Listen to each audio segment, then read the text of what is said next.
What up, everybody? I'm your host, JP. This is my co-host, Josh. Hey, everyone. And welcome back to another episode of the Film Bros podcast.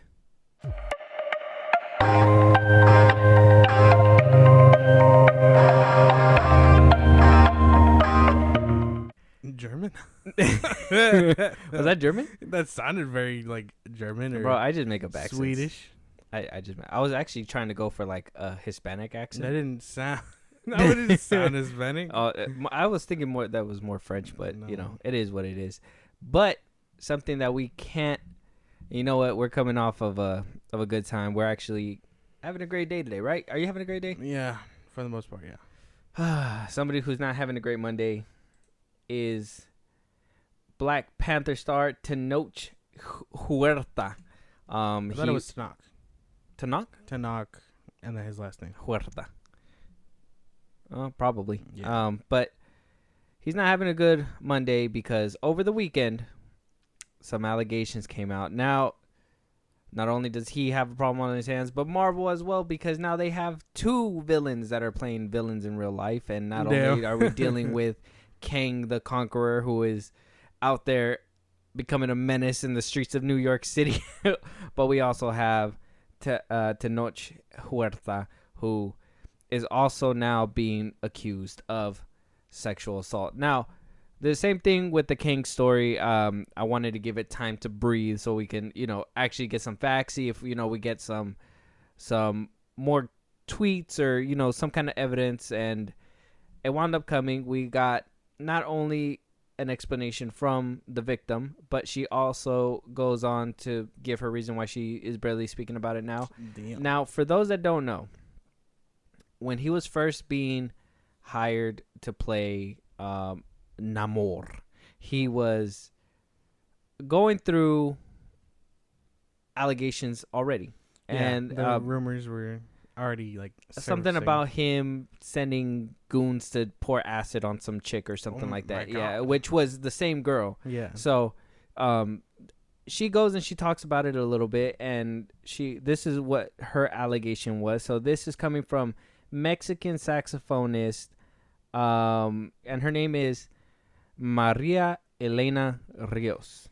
So she's a saxophonist, and she wound up coming forward, and she put it on Twitter saying, "It is very difficult to talk about the emotional abuse and the abuse of power of a sexual predator who is loved in the world for playing a character in a movie like Tenoch Huerta," and she tagged him in it, in the tweet.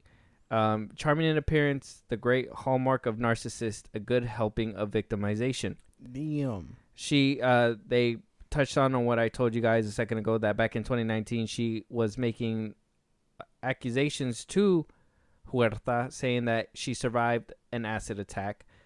She didn't report the abuse earlier. She says, "Why I'm late in talking about it? Because I have a process." She said she wound up showing messages of him being verbally abusive on Twitter. She said, "Why didn't I report? Because I was afraid that this would happen. People who refuse to believe that a superhero is an abuser, manipulator, and a sexual predator. Yes, you, Tenoch Huerta, abuse because you know you have power." Oh, man. This is not a good look. What is going on? Marvel doesn't do background checks? Is that my thing? Is that what's happening here? Well, see, that's why when Kang came up, I was really surprised. When Jonathan Majors was going through all that, I was really surprised and we didn't talk about it because it literally set my mind, but he was going through it back in 2019 when he was first getting hired to even play the role for Black Panther. So in my head, I was like, okay, Marvel's taking this serious because of what happened with Josh Brolin, you know what I mean? Like, they're taking this serious, and they're actually vetting people, and because these allegations didn't really follow through, they kind of fell down. I was like, oh, they're actually doing their job. But then Kang the Conqueror slipped through the cracks, and now it seems like it's backtracking to Tenoch Huerta. Yeah. Dude, this is just terrible timing. It's so weird. I understand victims have their own thing going on, but why don't they? I feel like they should just come out sooner and say these things. You know what I mean? Well, Yes, yeah. I mean, the sooner the better is always the best thing. Now, they do have certain leeways that I do understand for victims. There's the whole believability aspect. Court of Yeah. public opinion. She's right. If he's a superhero, how can she paint him in a bad light when everybody loves him? You know Well, what I that's mean? why. Like, she should have done that before he got the role. You know what I mean? He should. Well, Now it's gonna be hard to get those people that's to what I'm turn on saying. him. Well, what Disney, what that's what I'm saying that back in 2019, if anything were to have panned out, it would have happened before he got the role. Yeah. But Disney basically everything got swept under the rug. It was kind of like why because she did say, and I remember her talking about it, that supposedly he paid people to throw acid on her, and everybody thought it was so crazy that nobody believed her. Yeah, no, that sounds. That just sounds That so sounds weird. I'm gonna insane. send my goons to throw acid on you. Yeah, no, like that does sound. That does sound kind of crazy. Like, but if she confirmed it, then cool. But like that sounds far fetched. yeah. Hearing So it first. we don't know if he is guilty or innocent. The way he puts it when he responded, and he did respond via Instagram story. He wound up putting a paragraph on there to let people know about the situation. He didn't respond to it over the weekend. He waited until the weekday, and exactly the way he puts this. The way he puts this is how I would have expected Jonathan Majors to do it if he was innocent. You know what I mean? Yeah. So this kind of, for I guess separately for that case, it kind of makes me think like, what the fuck's going on over there? But yeah. this is what he wound up putting out on Instagram, and he says, about a year ago, I dated Elena for several months.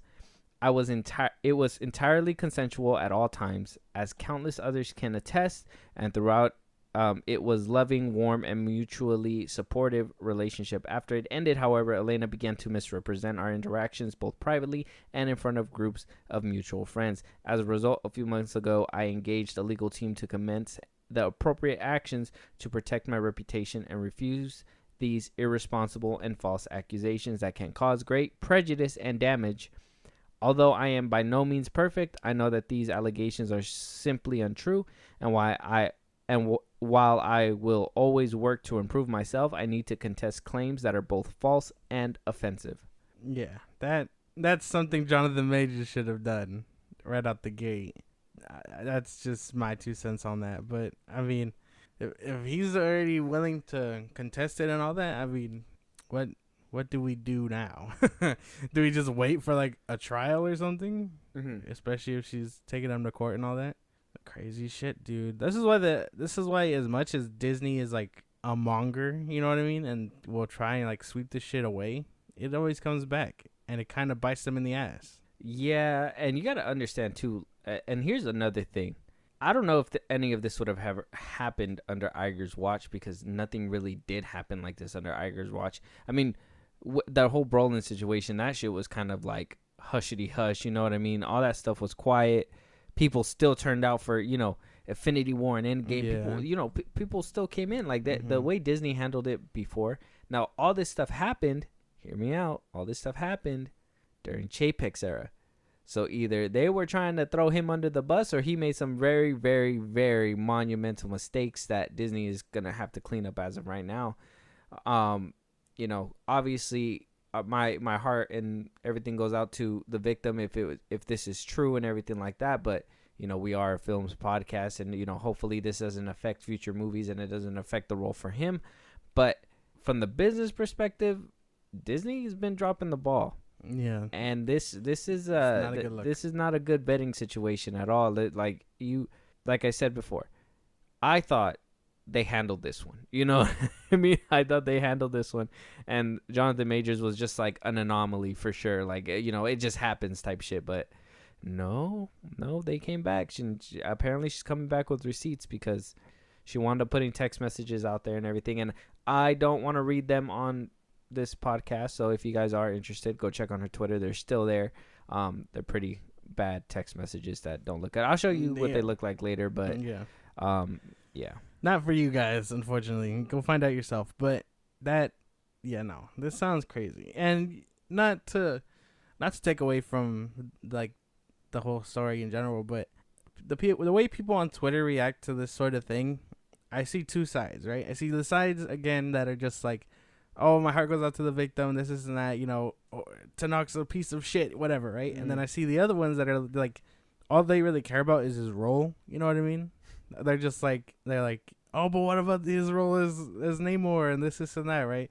And you got both of those sides clashing. And my whole thing is like yes, it is very much upsetting, and your prayers should be with the victim. However, are fans not allowed to like feel like they're gonna have a character stripped away from them? One that was like really panned against Latin like people.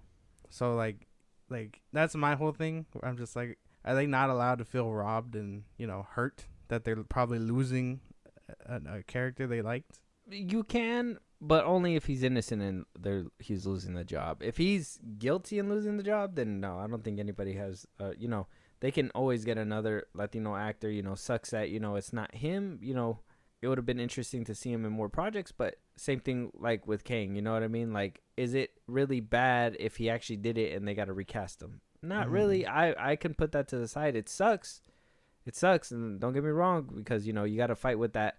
Oh damn, he was such a good actor, you know what I mean? But at the same time, he's a really shitty person in real life.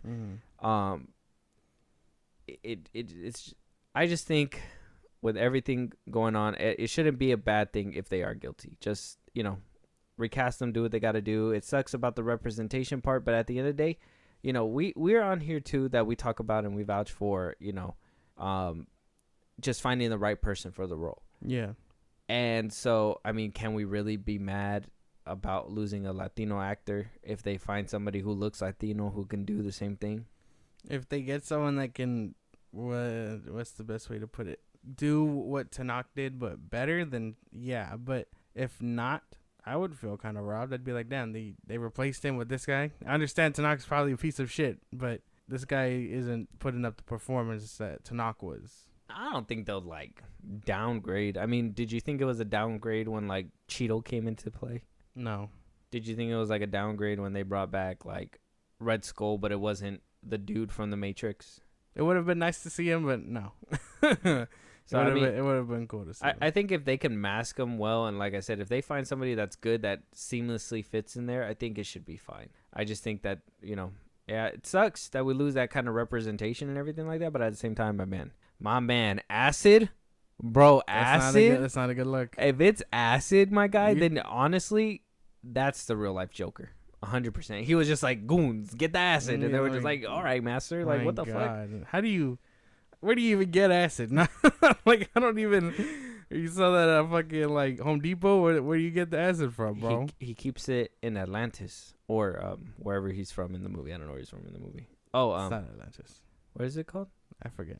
Kukulkan. Wait, no, am I wrong? That's the name of him. That's the fish god, as what's his name put it. Yeah, so not a very good look for Huerta, but we'll keep you guys updated. I mean, we haven't heard anything after he posted that, so silence. He was like, "Yep, my hands are clean." Yeah, and watch her put more receipts up. Damn. Hopefully. You better not do this after we record. At least wait until tomorrow so we can at least put it we can put it together. Another episode or something, But moving on, though, somebody who is seemingly coming out to apologize or, debunk these rumors. So the other day we were talking about that there was an article that came out that Vin Diesel was reportedly upset, mad of how the way Fast X is going and blamed Jason Momoa for scene stealing and basically overperforming and whatever, etc., etc. Now this wound up catching wind. It wound up going everywhere. A lot of the trades ran with it, so there was no way that he didn't see it. So he took to Instagram, put this nice little picture of them up, and decided to. And it was funny because people were like kind of asking, like, "Are you talking about the articles?" And he literally puts a couple of those keywords in here, but I'll read the little what's it called? The caption? The little caption that he put on there. And it wasn't a little caption, it's pretty long. Oh, here we go. April 4th, 2025. ... Who starts a sentence like that? That's just okay, I'm moving on. In less than 22 months away, I love how expressive and collaborative all of the actors in our franchise feel coming into the world's saga. Jason wanted to try something totally unique and special and ended up creating a scene-stealing character that the world won't forget. Thank you all for showing up like you always do. 7 billion means nothing if it doesn't represent the true feeling of family and loyalty. For those who didn't know, the Fast X was just part 1. Know that part 2 is going to be in an effort for our fast family and studio like you have never seen. All love. ... So he didn't even apologize or nothing. Say that it was fake. He was just like, he did good. Catch him in part 2. Basically, This isn't a good look, Vin. This isn't a good look. You didn't even say anything to Momoa or call him out and be like, hey, all those trades are fake. No. I feel like you could have just stayed quiet and we would have had the same result. Why would you? This be that shit, dude. this is that and this is what I mean when like people say, or like how kind of like The Rock said before, like, oh, he plays like this manipulation tactic or whatever. You know how he went onto Instagram and did it before, and basically asked The Rock to come back. So here's my thing: you put this on after the news that come out about Hobbs getting his own movie. Yeah. Wound up promoting part 2, not really addressing the rumors that were happening, but in a way addressing them by saying that he had a totally unique, special, and creating a scene-stealing character that the world won't forget. So, like I said, because even in the reports it said scene-stealing, you know what I mean, and overperforming, and he even says, basically that, and it's like, love how expressive and collaborative how all the actors are in the franchise. It's like, you know what I mean?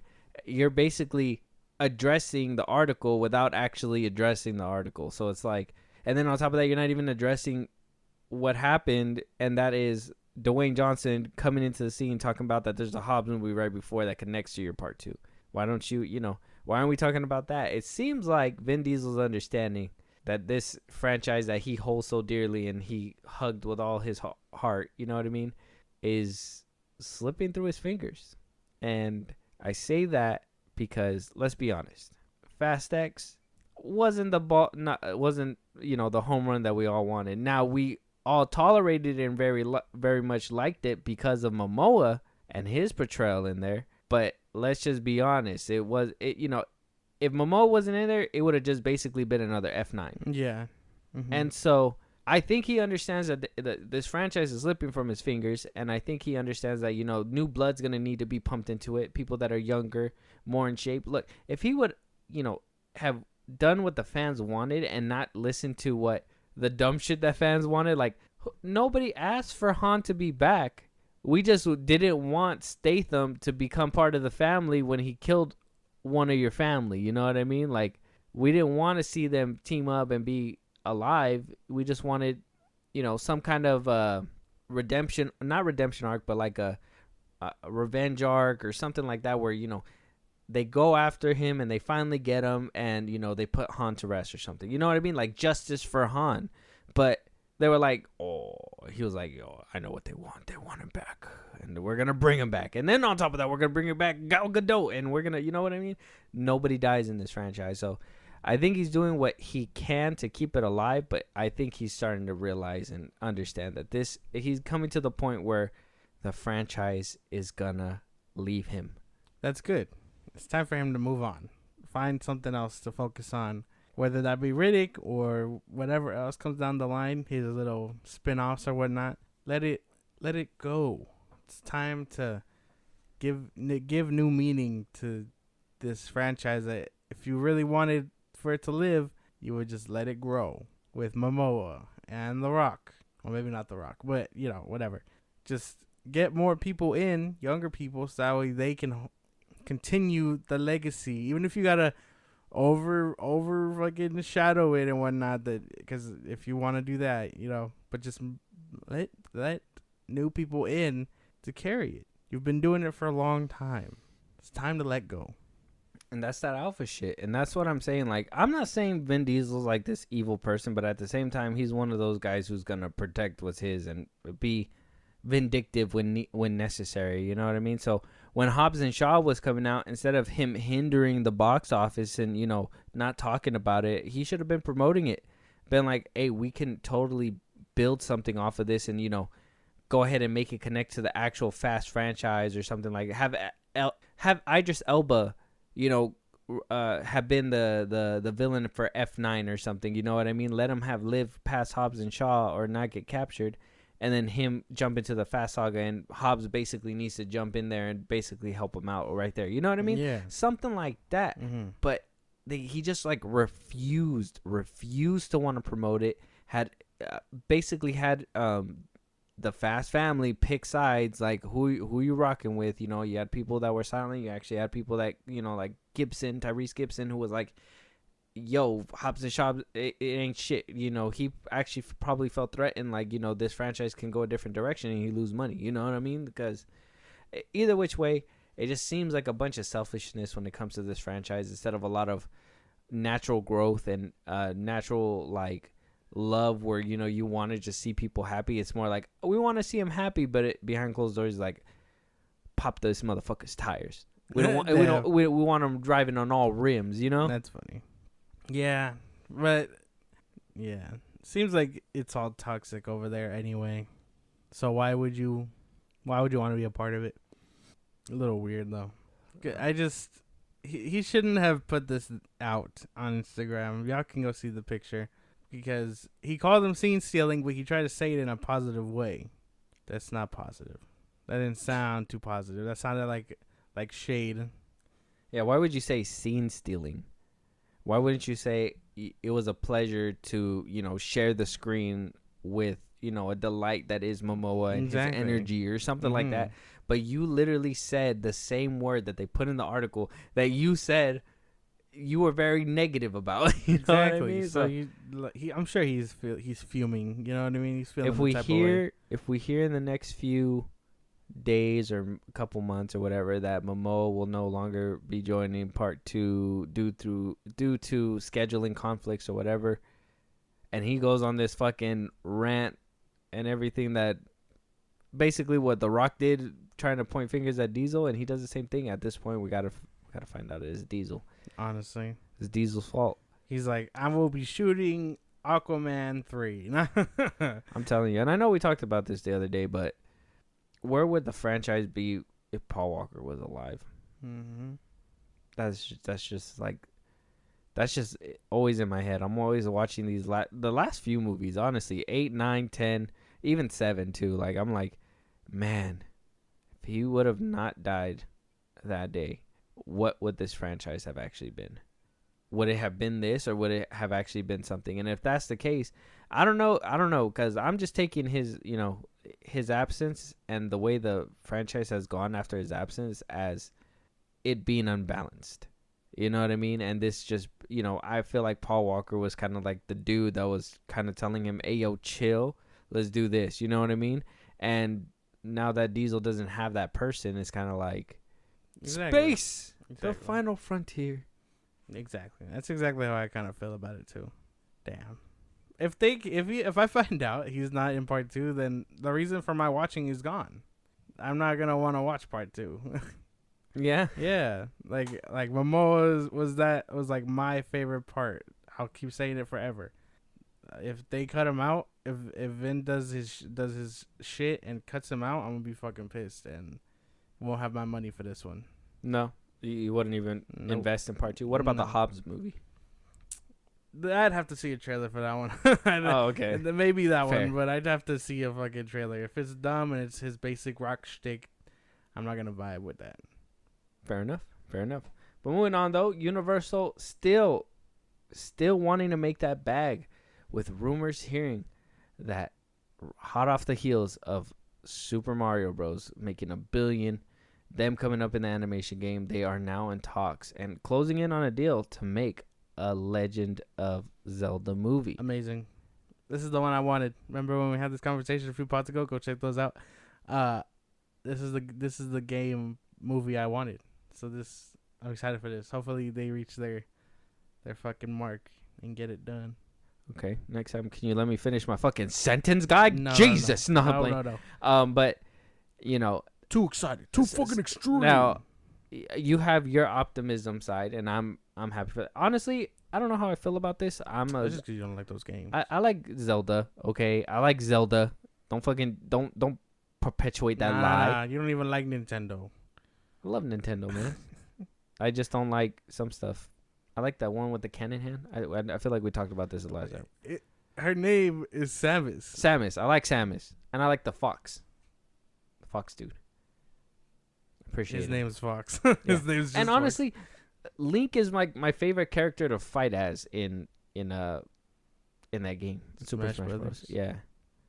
So I don't want to hear nothing. And actually, if they're making a Zelda movie, why did they put a Link picture? It's a Legend of Zelda. He's part of Legend of Zelda. He's part of that franchise. Fair enough. Well played. So here's the problem with this movie that a lot of people are, that I've seen making my rounds. People have like some problems with it. Mm-hmm.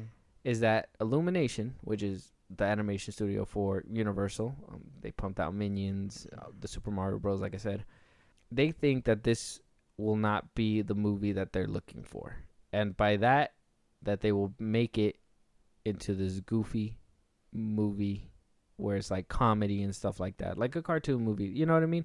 Like the Minions, or how like Super Mario Brothers was, and yada yada, etc. etc. Well, didn't they spice up the Mario movie? I'm asking you. I didn't watch it. Oh, you haven't even watched it yet. What a fucking loser. No, What I a haven't fucking seen it. loser, guy. Did they You want spice a it up? fucking Legend of Zelda movie? Didn't they spice that one up though? They changed. I'd imagine they changed a lot. Well, it looked like it from the trailer. okay, I guess this one would be for me. Well, the movie was good. I liked it. I thought it was pretty funny. Just because you're a fucking child. No. I was too busy watching real cinema. No. Fucking Man of Steel for the 15th time. Hey, well, leave me alone, yeah? That was kind of personal, yo. So Super Mario Bros. Movie, it was cool. It was a good watch. It was funny. A lot of Minions humor, if that makes sense. So like it was funny. It had a lot of good stuff, but it was obviously more of a comedy movie. And I'm guessing what they expect from The Legend of Zelda is a more serious animated movie, and let's be honest, that's probably not going to happen. Let's be honest, that's probably not going to. Illumination, no. They're probably going to do comedy stuff like that, and that's, I mean, they can go serious. I've seen them like in The Secret Life of Pets and everything. When they actually have their serious moments, it's serious. I don't even think that one's very Minions like. I think that one's like in its own lane. So I think that they can do a serious approach, but there's obviously going to be comedy in there. It's going to be a kids movie that they're going to expect, people to go watch. Yeah, I guess that's fair. I've never considered that because I've only ever watched the Despicable Me movies. So I mean, I guess that's fair. I think if they really wanted to get it right, they'd go to some place like DreamWorks or something to give it that fucking Puss in Boots treatment, just to make it like that anime type movie, because that would kind of go hard. Yeah, or honestly, kind of like how they kind of put it in this picture right here is like, like a different kind of artistic style. But at the same time, I don't know, maybe I would want to see kind of like a 3D movie, not the same way as like Super Mario Bros. Is, but different tone, different way of looking, stuff like that. But I guess that's just my own preference. I like a lot of 3D animation. You know what I mean? Yeah. I'm not more of a. I like 2D. I can get past it, like Across the Spider-Verse and stuff like that. Or actually, that wasn't really 2D. That was more like 3D. Like 3D, huh? But yeah, so I mean, are you worried that it's just gonna be too funny? Maybe, yeah, just a little bit. But if they can make it work, why not? Like, what are you expecting out of a Legend of Zelda movie? Damn, that's a good question. I wasn't even. Next, no, I was totally unprepared. I don't know. Pulls out notebook. I'd expect something serious too. I don't know the lore too much. I've only seen a couple things, and then I've only watched a little bit of gameplay from that latest Legend of Zelda game, the one that like where you can like hit a rock repeatedly and it just send it flying. Mm-hmm. But I expect something a bit serious, so I guess that's fair to want to assume that. I don't know. Maybe Illumination isn't the way to go. Then take it elsewhere is what I would say. But because they more serious studio. Yeah, but because they know Mario was such a hit, they're not gonna want to do that. Well, yeah, Nintendo's gonna go with the surefire thing, and I mean, if they already have a rapport and have a understanding, then they'll probably do that again. They'll probably make the mistake of doing that, and then when the movie's like completely trashed on Twitter and shit like that, like either they're gonna change their tune. Yeah, either way, either they go with that serious like Link and like story, or watch they're gonna make it like Baby Link or Toon Link, like how it is with in the Smash Bros. You know how they got Toon Link, Kid Link, and then regular Link. They're probably gonna do something with Kid Link just to make it kid friendly. Nah, I don't think they would. I think I'm hoping they understand and they got like through their head what the success of the Super Mario Bros. Was basically about, and that was because they basically did what they remember from the game. You know what I mean? Yeah. That movie is basically like the game. They changed the voice or whatever, blah blah blah blah, but they gave explanation for it. They world build it and did what they had to do. So if they do this, they're gonna have to understand that people are gonna be expecting what they expected with the Super Mario Bros. And that's exactly what they were expecting from the game. You know what I mean? Yeah. So it's gonna be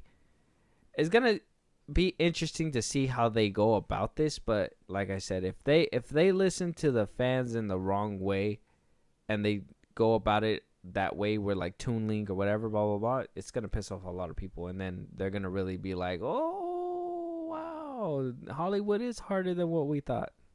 Yeah, because having a fucking hit with Super Mario Bros. Straight off the bat, you know what I mean? Like they're probably walking along like, okay, I got my swagger, watch out, blah blah blah blah. But then they're gonna get humbled real quick if they walk into the ring like that cocky. You know what I mean? Like, oh yeah, we got this roster of characters. Yeah, I don't know. Maybe it's something to be worried about. But I'd still be down for it.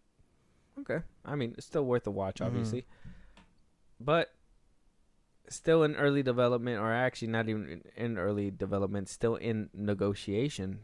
I wonder what their first contract with the movie was. Who knows? Like what was the cut of the pie? You know what I mean? Like if the movie made $1 billion, so what was Nintendo's cut? And if it was a short amount, they better be asking for a pay hike on the next one. You know what I mean? Moving on though, we wound up seeing and hearing that your boy James Gunn is starting to do casting calls this week.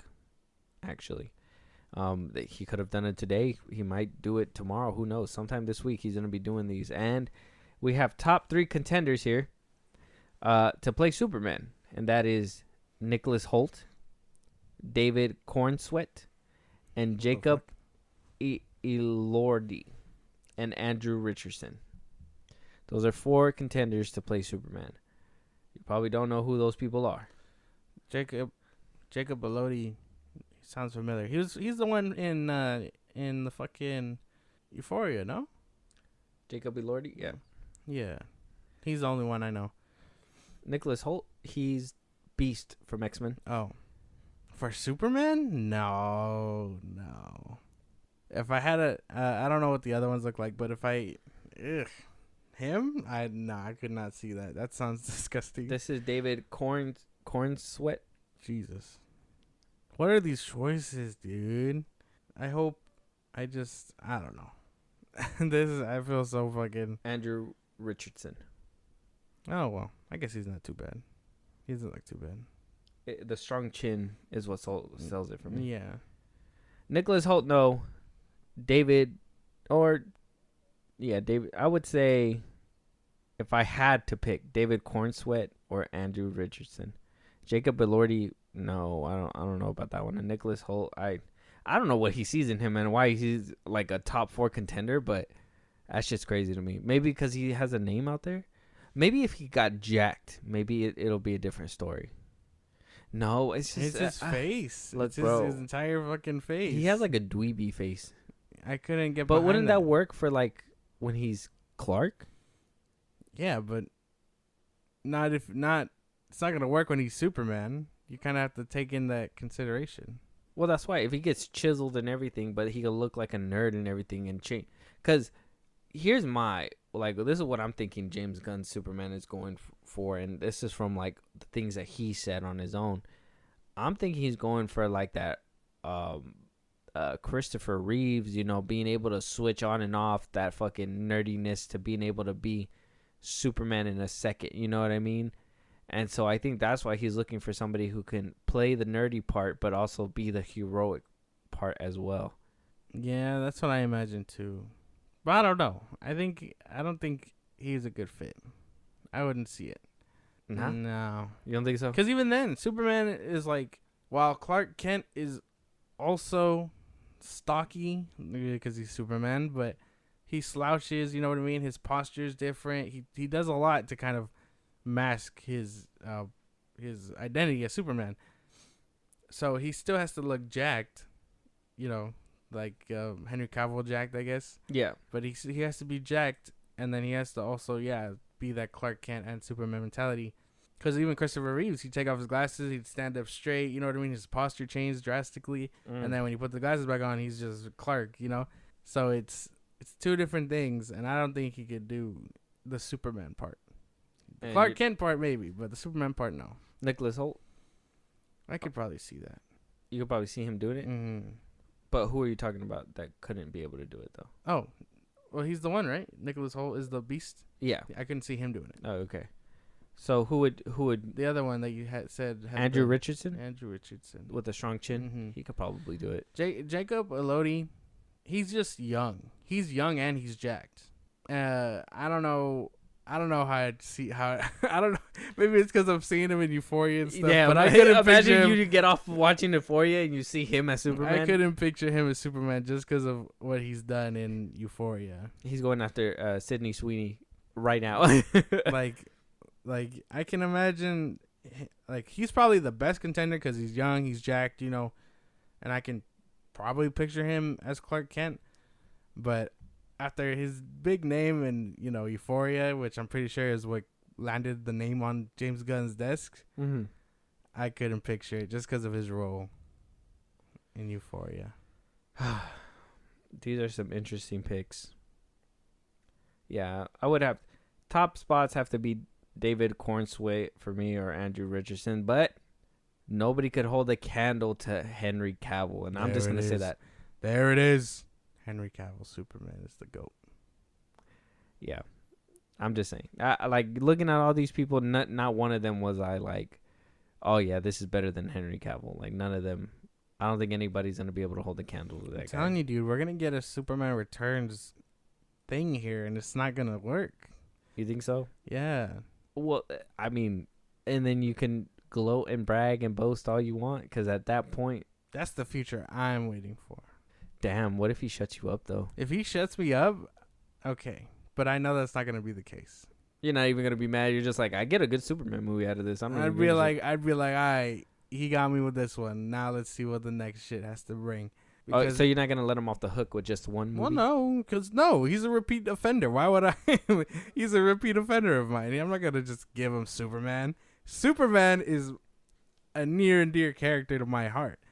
Sure, if he does it justice, I will give him his flowers. Okay. But I'd have to see what his Batman and other shit look like. What if he doesn't just give you a good Superman movie? Mm-hmm. He gives you the dopest Superman movie, better than Man of Steel. What if he does that? What if by some miracle, I ain't even saying that he even holds a candle to Zack Snyder's work or whatever, but I'm saying by what if some miracle he pulls it off, you walk out of there and you're just like, you watch this movie on repeat because it just makes you feel comfy. Oh, man.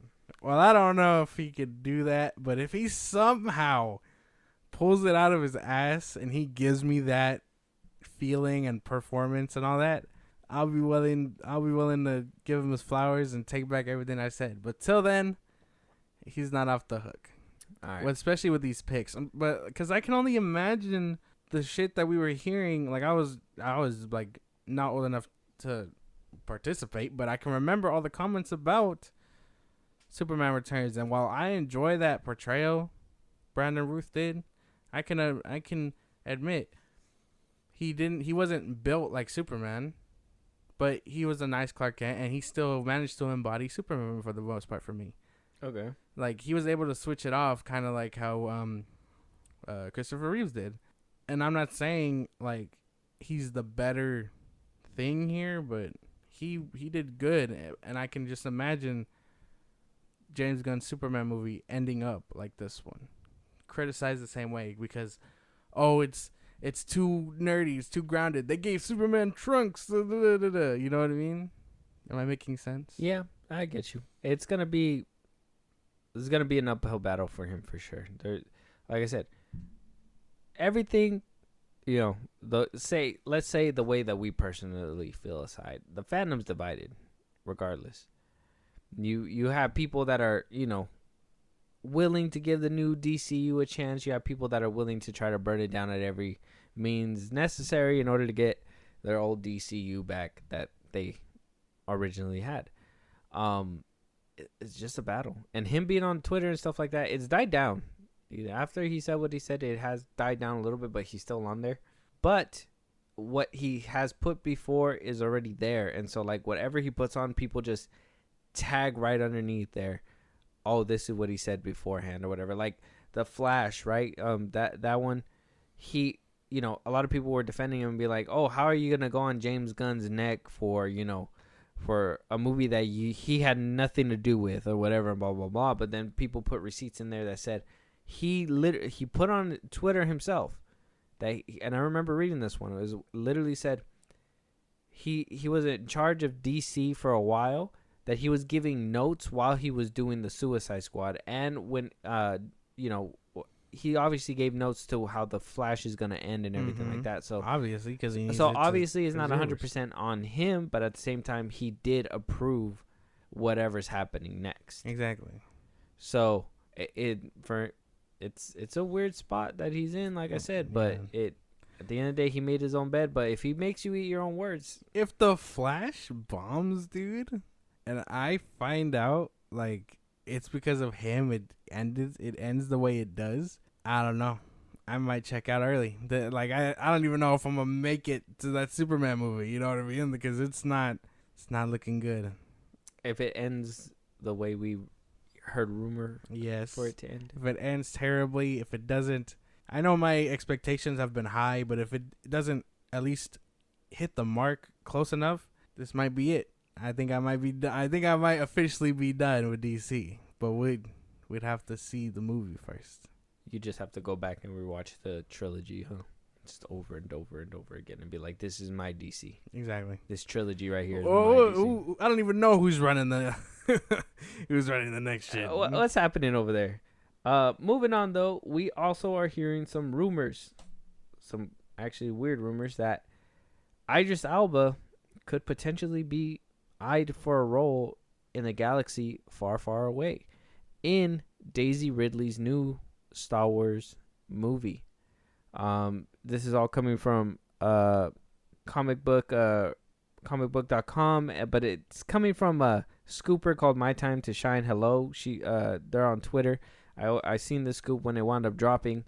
Wound up being confirmed by a couple other scoopers. There's nothing in the trades just yet, so it sounds like it might just be some negotiations, or maybe something is signed, is just not public yet. But yeah, how would you feel about Idris Elba taking a stab at Star Wars? That could be interesting. I don't see why not. He's kind of cool. I did see someone say that the Star Wars fandom does wonders, but this person said that George Lucas didn't choose big name people for Star Wars because I forgot what the rest of the quote, but he said that he doesn't use famous people. And in my head, I was just like, well, that's fair. But when he made it, there was no real famous people. He built up Mark Hamill and, well, Harrison Ford is Harrison Ford. And then, he built up everyone else. Harrison Ford wasn't really that name at the time either. Oh, okay. So he built them from the ground up. And then that's what they try to do with the sequels, too. Give John Boyega, Daisy Ridley, and what is his name? What do you mean? He had Alec Guinness in A New Hope. But yeah. He was Obi-Wan. Well, you know what you get what I'm saying. But he was technically a big name at the time. Yeah, but you get what I'm saying. This is what that person was saying, and I was just like, well, that doesn't make much sense because I feel like they've always had kind of big name people in their movies, even if it is like a lesser role, quote unquote. I mean, he used Samuel L. Jackson for the prequels, and by then he was fucking huge. Oh no! Now in the Phantom Menace, he got huger as time went on, but in the Phantom Menace, he was. When did Pulp Fiction come out? 90s? Before Phantom Menace, right? Yeah, right before. Oh yeah, so he might have been a big name. He was a big name by then, and then so on and so forth. He built up Ewan McGregor, and then I don't know if Ewan was doing his own thing too on the sides. Really? Yeah. Qui-Gon? Dude, play Qui-Gon? Liam Neeson? Mm-hmm. He was. I think he was a name already at that time too. Yeah, so he does cast actors, not big names, because I can tell you, I don't think Liam Neeson's ever been above a C actor or a B actor, but I mean, hey, he made 3 Takens, bro. If you don't get some parenting classes, brother, I don't know what to tell you. Look, man, you gotta. You know what they said too? I don't know if you noticed. A special set of skills. Who was it? Like they wound up putting a picture of like Haley Steinfeld's all her like movies with like the Rotten Tomato scores, and it was all like positives, and then they got Tom Holland and put his, and it was like a lot of Rotten Tomatoes. Yeah. And they were like, somebody needs to fire their management or whatever, their publicist or whatever. They gotta go a different direction. Same thing with Liam Neeson. My boy needs to fight. Nicolas Cage too. Does he just say okay, or does the manager bring him these roles and he's just like, yeah, baby, I'm Nick Cage, I need this. You know what I mean? Like, you just got to be picky which roles. But that's besides the point. Idris Elba is a big name. I think it'll be cool. I think he made if he's too old for 007, why not? Take a stab at Star Wars. I wonder what he would be doing, though. I can imagine him being a Sith. That's it. That's like he'd probably play like a bonker Sith, huh? Like a crazy person. Either that or maybe a Jedi role? Master. No, because they said a villain. He's being eyed for a villain role, so it would have to be a villain. A villain could be. I can just imagine him as like this badass Sith, or like a smuggler, like the opposite to what Lando is. Lando and Han, someone like that. Nah, but it's gonna have to be somebody to take on Daisy Ridley. So it's gonna have to be like some kind of Sith or whatever. I mean, if he becomes his like badass, well, like if he's ruthless, a bounty hunter, we've seen badass bounty hunters take on Jedi. So yeah, I mean, it just said a villain role. We don't know if it's like he's a main villain, so he could be just like, the side one that has like hand-to-hand combat and everything like that. Because he's shown that he likes to do that kind of stuff. So could work. Don't give him a lightsaber since he's just gonna be hitting people with a stick. No, what do you say like that? What do you mean? A stick. Well, no, because you just said he likes hand-to-hand combat. He's probably gonna have the lightsaber and be like whack. Just keep like tapping him on the head over and over. But like I said, this is just a rumor, so we'll have to wait and see what happens when this one develops a little bit further out. But we did hear that we're getting a new Leprechaun movie after multiple years, coming from Felipe Vargas. He is gonna be directing. Now, no word if Warwick Davis is coming back. Now, he was the original Leprechaun in the I believe the first one came back in like 92 or something, 93. He was the original Leprechaun, but he stopped playing that role. I think they made one in 2014. He stopped playing that role then. And then they made a new one in 2018, and he wasn't playing the role then either. It was some other person. So now they're going a whole nother direction, and this is kind of this was the quote and how they kind of describe the movie and what it's gonna be, saying that 30 years after its debut, this franchise still casts a spell, and we're thrilled to be bringing it back with a new vision. Roy and Miri are two of our most trusted producers, especially with this genre, and we're excited by Felipe's vision for the film as a director in his hands. This movie should be very scary and tons of fun. And that was from the president of Lionsgate Motion Picture Group, Aaron Westerman. No, thank you. No, thank you. This movie could have stayed in the vault. I do not need my nightmare fuel again. If there's any movie I don't fuck with, it's Leprechaun. I can't. I've seen it once and it's been in my head forever. I don't watch it. I every time on Halloween I'd rather get scared by something I know will scare me. Leprechaun is the forbidden movie. I can't watch that shit. No? Nope. Well, I am a horror person. I love horror movies. Yeah, you vibe with it, but I can't. I don't bro, even... why do you say it like that? Like I just vibe with it. Like I'm okay with all this murder and shit like that. Well, yeah, because that's what you just said. That's what you just said. You're like, I'm cool with this. I'm like, well, that's you. I don't nightmare fuel. I don't need it. So you just are just haunted by the memory. Yes, he did. Apparently, he did a good job all those years ago because I fucking they need to bring his ass back. I haven't even seen the other ones. I heard they're funny, ridiculous, and out of this world and whatnot. But the first one just did it right for me, and I can't watch that one ever again. All of them have all just been like a comedic spin on it, like because Leprechaun in the Hood. Warwick Davis brought a real like comedy towards it. Yeah, I think after the second one, it really got ridiculous and just like I don't know what the fuck they were going for, but no. I know he won't come back because he's too old, so I'm not really like holding hope for him to return.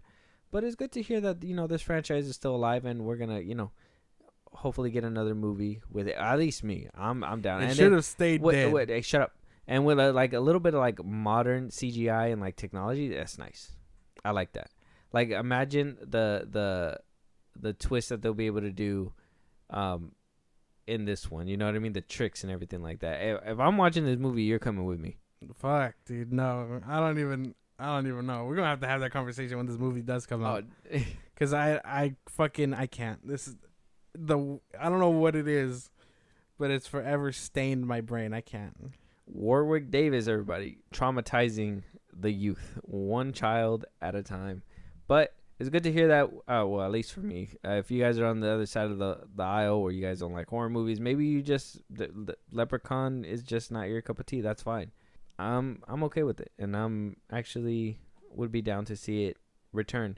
But somebody who would be down to return in their own movie once again is Jennifer Lawrence, saying that she would like to take a stab at Katniss if it were ever to present herself, given the opportunity. So talking to Variety, she was asked, hey, the new Hunger Games movie's coming out, if you had the opportunity to play Katniss again, would you? She said, if Katniss ever could ever come back in my life, 100%.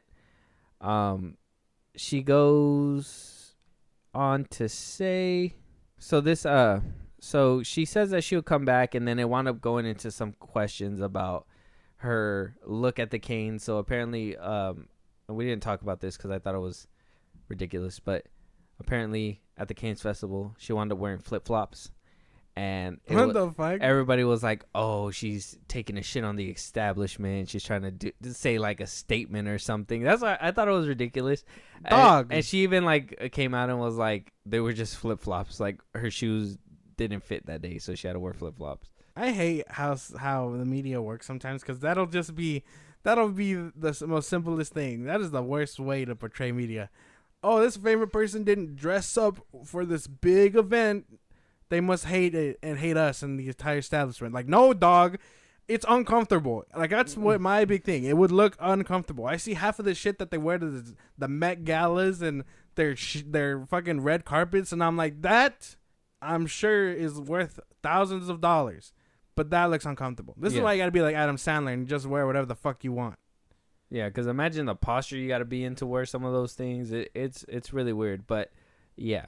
What would you like to see her come back as Katniss Everdeen? Yeah, I don't see why not. I want to see her come back as Mystique before Katniss Everdeen. Yeah, I feel like she robbed us of a good portrayal because she didn't like all the makeup and bullshit. But I mean, she did 4 movies, guy. What else do you want from her? I want her back. I liked her that much. She was like one of the better things about those prequel movies. Well, she's dead now. Man, they're doing timey-wimey bullshit all of a sudden now. They could figure it out. Pull her from somewhere. Honestly, she's been on a hiatus, huh? I know she's coming out with that No Hard Feelings movie, but I think it was after that X-Men movie she went on her hiatus. Yeah, so it's gonna be good to see her back finally. as Katniss, I mean, sure, but it's not gonna happen with this new one that's coming out because that's supposed to be like a prequel or something. Maybe we'll see like a, like maybe a young Katniss. yeah, like a young Katniss or something. But we're not gonna see her in there. I mean, if they do a continuation, I'm sure that would have to go through the author of the book and everything because these were books, I believe, right? Yeah, they were. Never read them, but they were books. You watched all the movies? All these Hunger No. Games movies? I've only seen 2, I think and I can't even remember the titles to them. It's been so long. you never witnessed the epic conclusion of Katniss Everdeen? No. Oh, it's okay. Did she die? She doesn't die. She don't die. Does her boyfriend die? What's his name? Peeta. Mm-hmm. Does he die? Mm-hmm. I don't want to spoil that for you. What if you watch the movies? Why would I give? No, You're never gonna watch them. Well, I guess if I haven't seen him, I should wait to see him and then be like, no, Well, Peter. are you gonna? Are you gonna want to watch the new one, the Songbirds and Snakes? If it's unrelated and I don't have to watch the other ones, then yeah. It is related, but it's basically a prequel to the other ones. It's basically. I think I just gotta get around to watching them. Yeah, the ruler is. It's about the ruler. Before he became the ruler. Mm-hmm. What shut me down from like these franchises were all that like because it was a weird era where books were just becoming movies. Yeah. It was like Divergent, and then you had the fuck these ones, and then you had Maze Runner. You had Maze Runner, and then I think Twilight was on like its last legs when it was. When Twilight was the one who sparked all that shit. That's up. why, no, Harry Potter too, actually. And we're like, that's why they were like on their last legs when these ones were coming out. So I liked the Maze Runner. I didn't get to see the last two though, unfortunately. Mm-hmm. Like the Scorch Trials and the last one, I didn't get to see those. Yeah, I didn't watch those ones either. But I heard they were pretty good. Yeah. But I just never got into them because I think after I heard Divergent sucked and I was really looking forward to that one, it kind of just shut me off entirely. I'm like, I could just. That has nothing to do with Maze Runner. No, it was like the whole genre. Oh, like the whole book, like adapting books to movies. Yeah. Yeah, because even like the whole video games to movies too. Like I don't rock with those too much. Assassin's Creed. Yeah, I haven't even seen that one, and I've been wanting to see that one. I think it was. Do you think somebody who's never played the games would like that movie? I would think so. Yeah. I think it's different. I think if you go in there and being a big fan of the games and then you watch the movie, you'll be like, well, what the fuck? This is not what I was looking for. Yeah. But I think if you go in there with a clear mind, you'll be like, okay, I can vibe with this. Okay. Because I still want to watch it for Michael Fassbender. I hear a lot of yeses and nos, and honestly, I don't think I've seen it on a streaming service. Yeah, no. It just washed off the face of the earth. It is what it is, though. But for our last topic of this episode, we are gonna be bringing up Michael Shannon with another.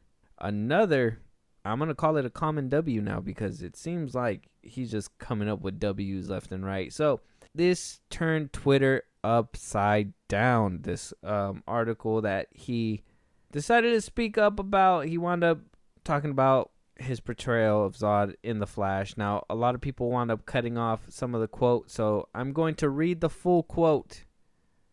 Okay, just so people out there know, I'm reading the full quote, and then we will break down what he says and what we think. And maybe, have you seen what I'm possibly talking about? I don't think so, no.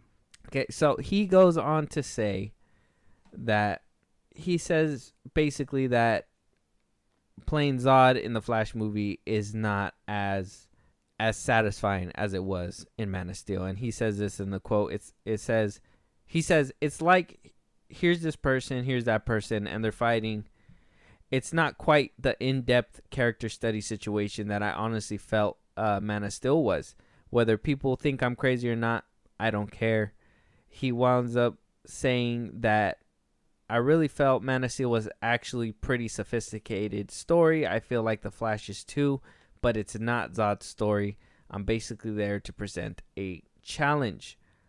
And that's basically it. So where a lot of people cut it off was where it basically said that it's not an in-depth character study, and I honestly felt Man of Steel was, whether people think I'm crazy or not, I don't care. And then people cut off that other side saying that, that he acknowledges that it's not his movie, and that's why it's not this big old, sophisticated story for Zod himself. You know what I mean? But with that, and before I let you speak on what you think he means on this, hold that thought. If he if he is saying that this story is not a sophisticated story, I don't think he's just separating that with just his Zod portrayal. I think he needs to obviously speak nicely about the Flash movie because, well, he's in the Flash movie. But I honestly think that he knows that this movie's bupkis, and I think that he understands like he was just there to play this part, and that's about it. And then he's gonna go bye bye and never be used again. And then maybe later on down the road we'll probably hear, oh, the Flash. Oh yeah, they just paid me to do that. I really didn't care about the Flash. Oh yeah, I really like that he's being asked all these questions about Zod and stuff, and he's just like, "Dog, Man of Steel was just, oh, not that one. Oh, I don't really do anything in the Flash. I'm just there. But if you want to talk about Man of Steel, that's my guy. You know what I mean? Like, I really like how he's just hyping up Man of Steel. But on the opposite hand of that, I can see where you're coming from, and that's probably the most likely thing. He's not gonna outright and be like, "This movie's garbage." He's just gonna talk about himself and be like, "Well, I play an empty fucking character here, bro. Like, I don't vibe with this." And then that's just him being the truth. They can't silence him fully. You know what I mean? I think as long as he's not bashing the Flash and calling it full on garbage, he's in the clear. I mean, he's going and saying that, and this is his quote, saying that these multiverse movies are like somebody playing with action figures. He says, "I'm not gonna lie, it wasn't quite satisfying for me." Damn, that's cold. I kind of like my multiverse movies, so fuck. No, I'm just playing. Not a common W, I guess? No. A rare L? Well, I mean, that's probably fair. The Flash looks like that. The other ones don't. Across the Spider-Verse is fucking art. No Way Home, you pick a side, you know what I mean? But the Flash, I can admit, kind of looks like that. I mean, they kind of pulled random people and were like, go at it, you know what I mean? And even then, that kind of furthers the whole thing, because I've been seeing that clip of the two Flashes and the Supergirl facing off against Zod in the fucking desert. Zod.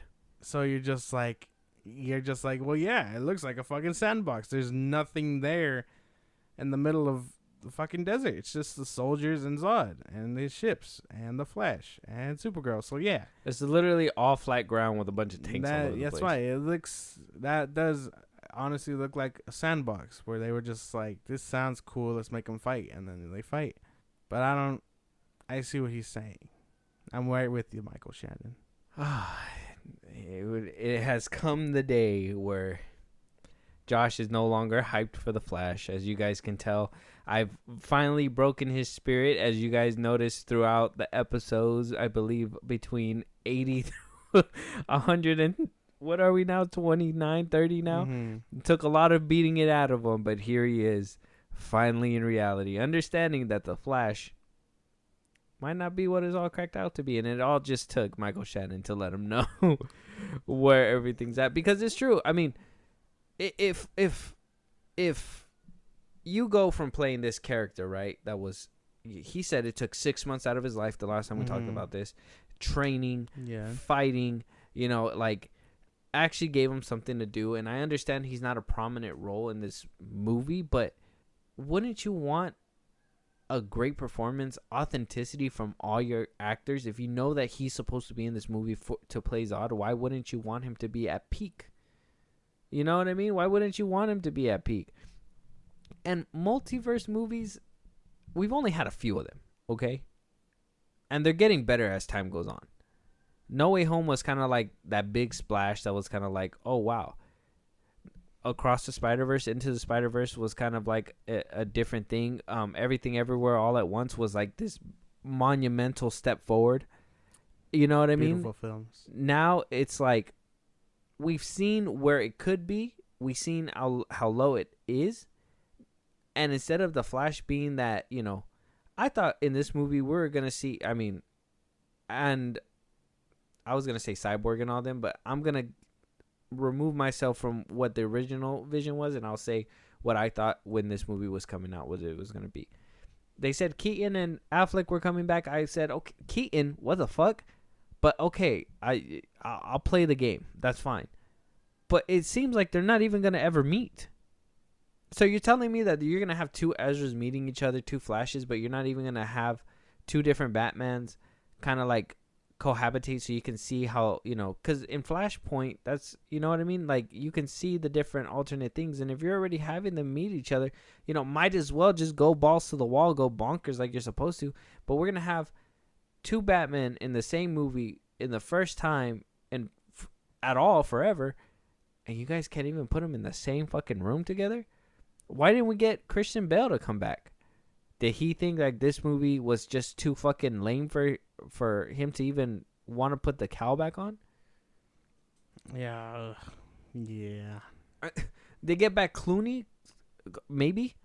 I don't know. I can't even, because I want to still be like, oh yeah, you're getting your fucking hopes up. But no, none of this is cooking right. And when this movie was first announced way back when, and we were just like, take away Cyborg and stuff, I guess. But to scrap all of Flashpoint and the concept of Flashpoint just to cook and make this universe, I don't vibe with that. We were gonna get the dude. We were gonna get, what's his name, Jeffrey Dean Morgan as Thomas Wayne. But we were robbed. He would have been such a fucking force, dude, and I know it. God, I feel so robbed, and I haven't even seen it yet, and I don't want to be robbed twice. I don't want to be robbed mentally and then like physically, because my money's going there too. So I'm gonna just be so disappointed. I don't want to be, but I feel like I am. I know, coming hot off the heels of Little Mermaid, I can't feel robbed twice. Not in the same month. Fuck that.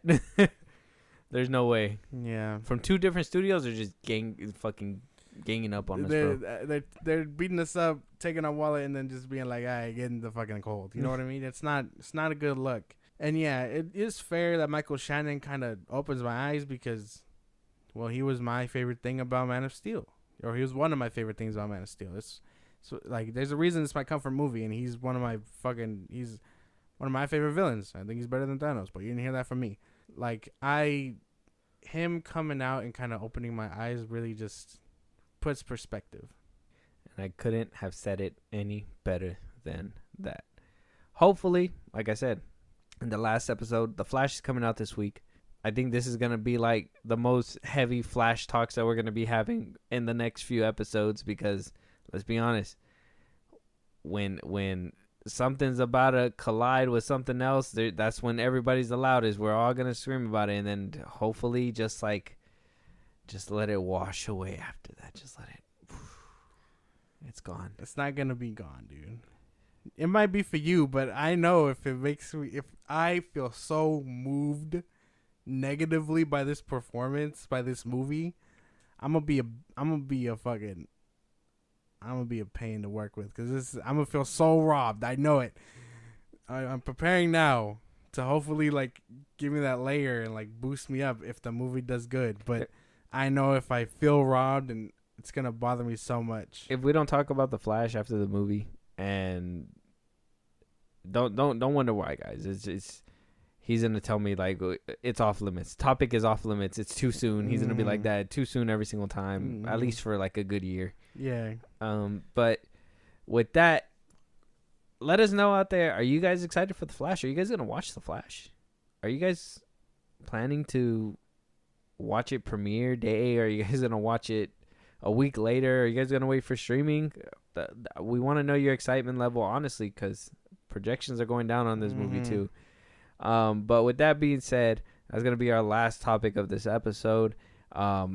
If there's anything that we missed, any topics that you want us to talk about that we should have talked about but we didn't, a movie that you guys want us to review, if you guys want to just, holler at us, support us in a big way, all that good stuff, Josh, let them know where they can let us know. Twitter, TikTok, Instagram at Film Bros Podcast. We post when new episodes are up, and you can hit us up there for any news or movies you want us to cover. Listen to us on the go, Spotify and Apple Podcasts at Film Bros Podcast. Support us in a big way. Buzzsprout links are in our bios at the socials I just mentioned. Subscribe there, and you can get perks and shout outs on our episodes. And then when it's all said and done, subscribe to our YouTube at Film Bros Podcast. And with that being said, we'll talk to you guys on the next one. Talk to y'all later.